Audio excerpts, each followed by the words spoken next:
अपना लक साथ में लेके नहीं आता, वो बनाना पड़ता है। अगर आपके पास रिस्क लेने का एटीट्यूड है, सी मैं गुजराती हूं and we know the business, and business का एक ही फंडा है, higher the risk higher the profit.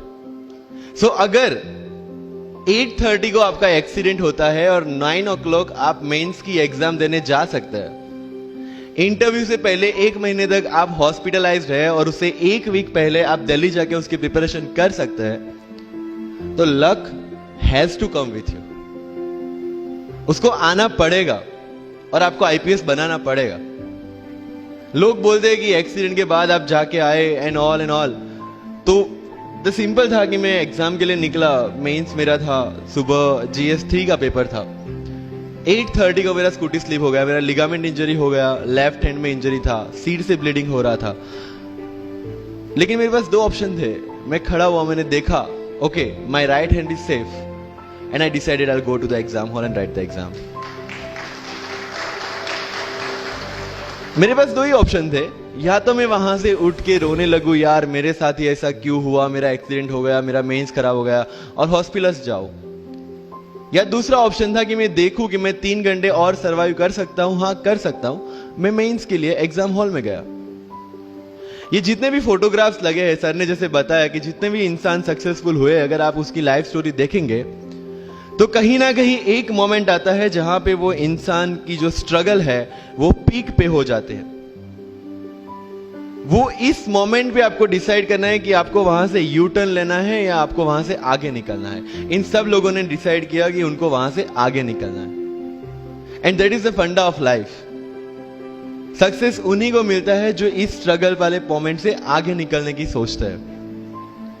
जब भी आपको लगे कि आपके सिर पे बहुत मुसीबत है, जब भी आपको लगे कि आप हर तरह से गिर चुके हैं, जब भी आपको लगे कि आपके पास कोई ऑप्शन नहीं है, तब एक चीज आप अपने दिमाग में लाइएगा कि यही मोमेंट है जहां से आपकी तकदीर बदलने वाली है। क्योंकि डायमंड जो होता है वो जितना ज्यादा घिसता है उतनी ज्यादा उसकी वैल्यू होती है। सोना जो होता है वो जितना ज्यादा तपता है उतनी उसकी वैल्यू होती है। अगर आप जिंदगी में तप रहे हैं, अगर आप जिंदगी में घिस रहे हैं, अगर आपको लग रहा है कि आप हर तरह से मुसीबतों में गिरे हुए हैं, तभी आपकी जो वैल्यू है वो बढ़ने वाली है। और यही मेरा एटीट्यूड रहा है। लोग बोलते हैं कि तुम्हारी फाइनेंशियल कंडीशन ठीक नहीं थी, पापा इलेक्ट्रिशियन थे, मम्मी हाउसवाइफ थी, डायमंड के कारखाने में काम करती थी, उसके बाद उन्होंने मैरिज में रोटियां बनाने का काम किया और उस तरह से मैं पढ़ा। लेकिन जब मुझे पूछा जाता है कि ऐसी कौन सी चीज है आपकी लाइफ में जो आप बदलना चाहते हो, एंड आई सेड नथिंग, क्योंकि वो चीजें नहीं होती मेरी लाइफ में तो शायद आज आपके सामने में नहीं होता।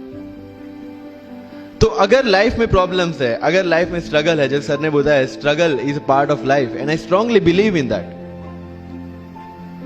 क्योंकि अगर हम दिल्ली में थे, मेरे दोस्त के साथ में निकला बाहर घूमने, तो बोलता है यार ऐसी लाइफ चाहिए, कोई मगजमारी नहीं, आराम से बैठते पूरे दिन एसी वाले कमरे में, बहुत सारे पैसे है और कोई टेंशन नहीं, ऐसी लाइफ चाहिए मुझे। मेरे पास ऑप्शन है।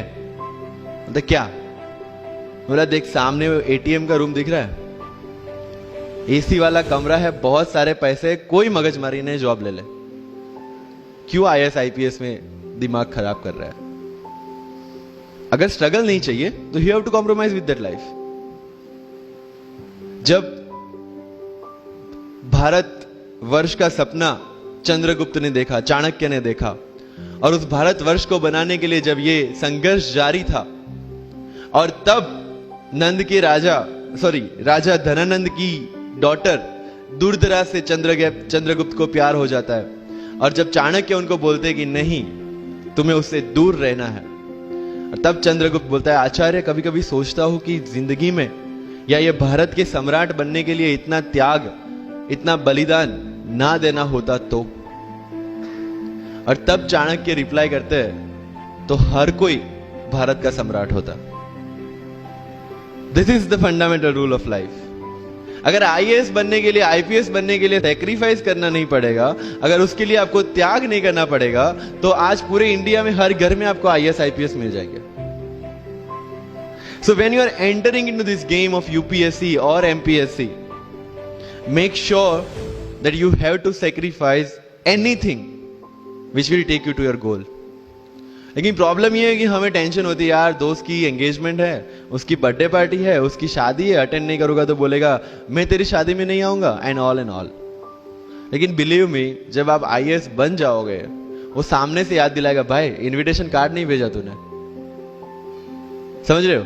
तो जो कुछ भी इसके लिए सेक्रीफाइस कर रहे हो, वो जब आप उस पोस्ट पे पहुंचोगे, सब कुछ वर्थ है, सब कुछ.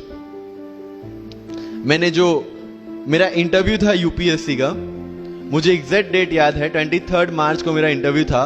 20 फरवरी को मुझे हॉस्पिटल में एडमिट किया गया क्योंकि मुझे इन्फेक्शन हो गया था बॉडी में, एंड बहुत हाई फीवर था, तो आईवी के अलावा कोई ऑप्शन नहीं था. 1 मार्च को ठीक होके मैंने सोचा चलो दिल्ली निकलते हैं.